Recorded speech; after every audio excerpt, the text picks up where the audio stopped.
Hi hello ಎಲ್ಲರಿಗೆ ನಮಸ್ಕಾರ. ನಾನು ನಿಮ್ಮ ಭಾರ್ಗವಿ. ಬುಧವಾರ ದಿನ ಕ್ರಿಸ್ಮಸ್ ಹಬ್ಬ ಅಲ್ಲರಿ. ಹುಡುಗರಿಗಾದರೆ ಸಾಳಿನೂ ಕಾಲೇಜು ಎರಡೂ ಇಲ್ಲ. ಇನ್ನು ರಜೆ ಅಲ್ಲ ಅಂತೇಳಿ ನಿಧಾನಾಗಿ ಎದ್ದು ಮನ್ಯಾಗ ಕೆಲಸ ಮುಗಿಸ್ಕೊಂಡಿವಿ. ಇವತ್ತಾದರೆ ಒಂದು ಚಿಕ್ಕ ಫಂಕ್ಷನ್ ಇತ್ತು, ಅಲ್ಲಿಗಾದರೆ ಹೋಗಿದ್ದೀವಿ. ಅಲ್ಲಿಗೆ ಹೋಗಿ ಇನ್ನು ಫಂಕ್ಷನ್ ನೋಡಿಕೊಂಡು ಆಮೇಲೆ ಊಟ ಮಾಡಿ ರಿಟರ್ನ್ ಮನೆಗಾದರೆ ಬರ್ತಾ ಇದ್ದೀವಿ. ನಮ್ಮ ಯಜಮಾನ್ರಿಗೆ ಕೆಲಸ ಇದೆ ಅಂತ ಆತ ಬಂದಿಲ್ಲ. ನಾನು ಮಕ್ಕಳು 3 ಜನನೇ ಹೋಗಿದ್ದೀವಿ. ನಮ್ಮ ಯಜಮಾನ್ರು ಬರೋ ಕಾಲಕ್ಕೆ ಫೋನ್ ಮಾಡಿದ್ರು, ಸಂಜೆಗೆ ಮಾಮನ ಮನೆಗೆ ಹೋಗೋಣ, ಬರ್ತಾ ಬರ್ತಾ ಒಂದು ಸ್ವಲ್ಪ ಸ್ವೀಟು ಹಾಟು ಕೊಂಡ್ಕೊಂಡು ಬಾ ಅಂತ ಹೇಳಿದರು.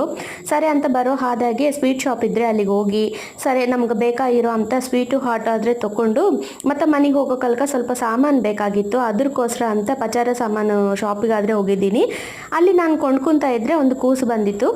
ಆಂಟಿ ನಿಮ್ಮ ವೀಡಿಯೋಸು ಫೋನ್ನಲ್ಲಿ ಬರುತ್ತಾ, ನಮ್ಮ ಅಮ್ಮ ನೋಡ್ತಾಳೆ, ನಾನು ನೋಡ್ತೀನಿ, ಭಾಳ ಚೆನ್ನಾಗಿರತ್ತೆ ಅಂತ ಹೇಳ್ತಾ ಇದ್ದಾಳೆ.